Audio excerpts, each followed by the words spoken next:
You can speak freely now. Hello, my name is Howard. I'm here because Henry Lawrence told me you could help me with a special matter. What matter is that? Do you recognize the name The Gate? I had a feeling you were going to ask that. Your voice, your eyes, those burning bright eyes. You look exactly like him. Who? Him! He told me about you once. How you would come back one day. This is your destiny. You cannot go against it. I think you're confusing me with someone else. I don't understand what you're talking about. Who is he? Mr. Nathaniel. He was the one who called you beyond time. He learned that if he appealed to Yog-Sothoth, someone from his own bloodline would one day come back. I was only a child, but I remember everything. I remember what they did under that damn place. I can see him in your eyes. And there was that other child. He was not human. He looked exactly like one. And they treated him like one. But I could tell he wasn't human at all. No human child can speak with the knowledge of the darkest abysses like him. None can speak about the heathen arcane knowledge of the darkest ages, which availed from the eyes of simple men like us. If only you heard him, then you would understand me. But yet, all that is also in you. You will soon remember. Everything will come back to you. Every memory. Silently, I listened to his muffled voice as he screamed, growled, jumped and crashed around at night under the ground.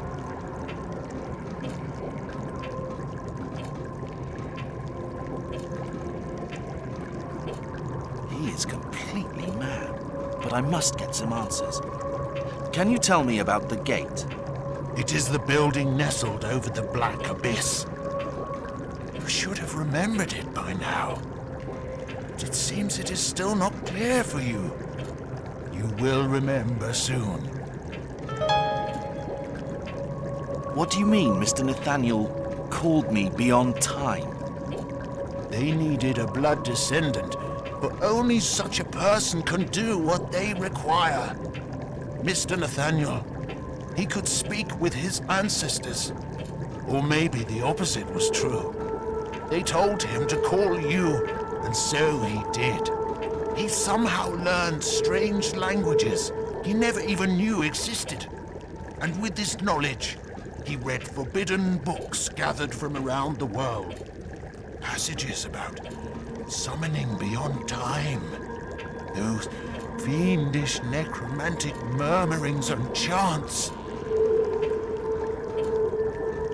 How did this Mr. Nathaniel learn such an appeal?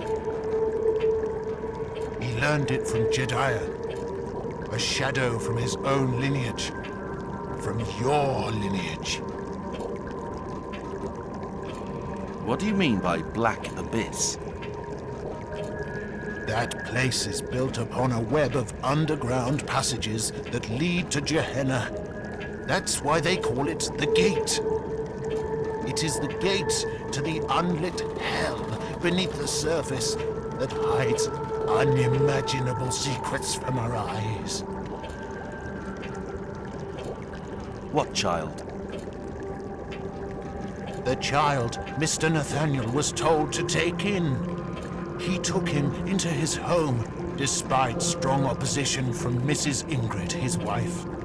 During the early days, the child often suffered serious seizures, and they had to lock him up after he murdered a maid. It was horrible. That was the time Mr. Nathaniel fired all the maids and servants except my father, since he'd been with him for a long time and knew many secrets. Then, they gave the boy something to make him calm. It seemed like he forgot what he knew. And after that, he grew up in that house like a normal child.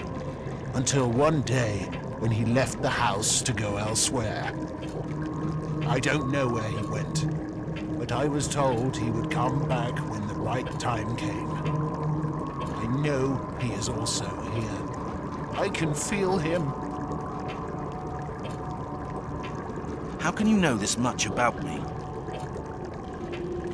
Mr. Nathaniel told me some things, but I learned most of what I know from eavesdropping and secretly reading the same things he read.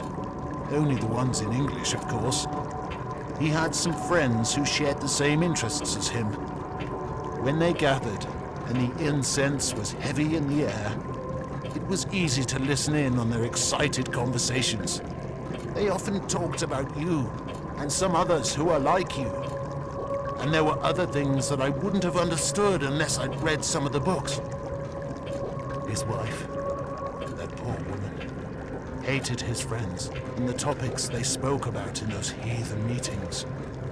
Once, she tried to escape, but he brought her back and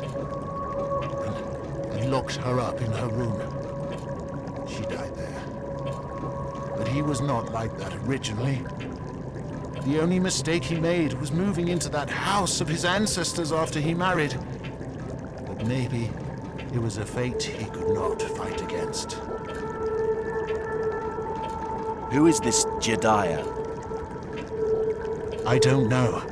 I only know his name, and that he was from Nathaniel's bloodline. I once read in one of the books that even if you kill the physical body of some people, it doesn't mean they're really dead and will disappear from this world. They can find a way to come back, and then silently wait for their time to come.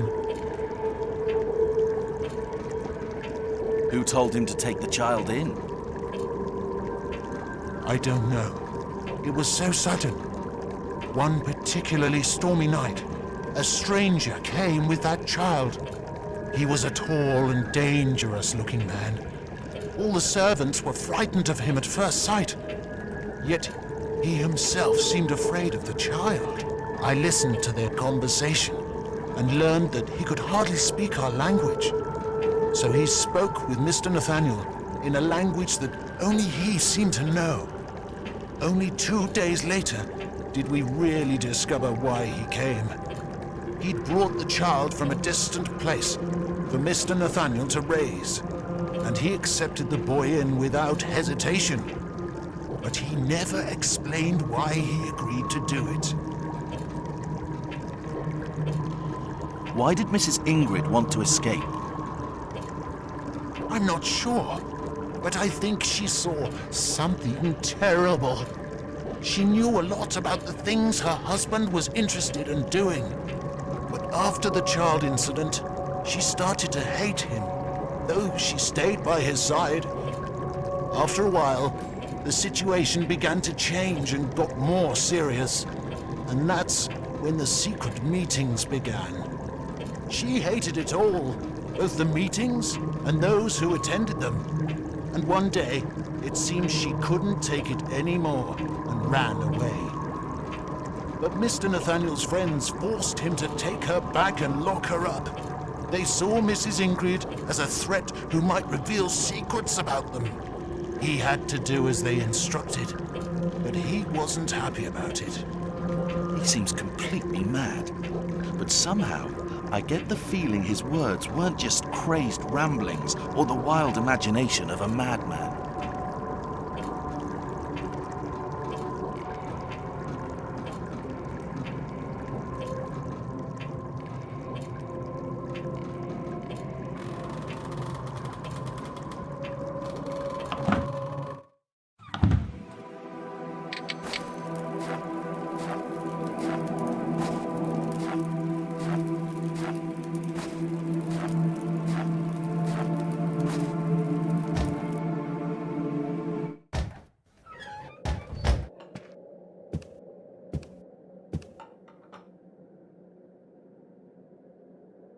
I heard some unpleasant rumors about a mansion outside of town.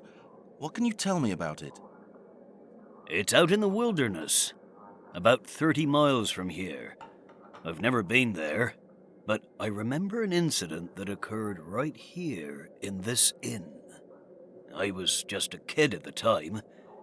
One night, an old woman with a dark veil covering most of her face came from that house and stayed here a short while, until she was forcefully taken back by a group of old men with fake beards.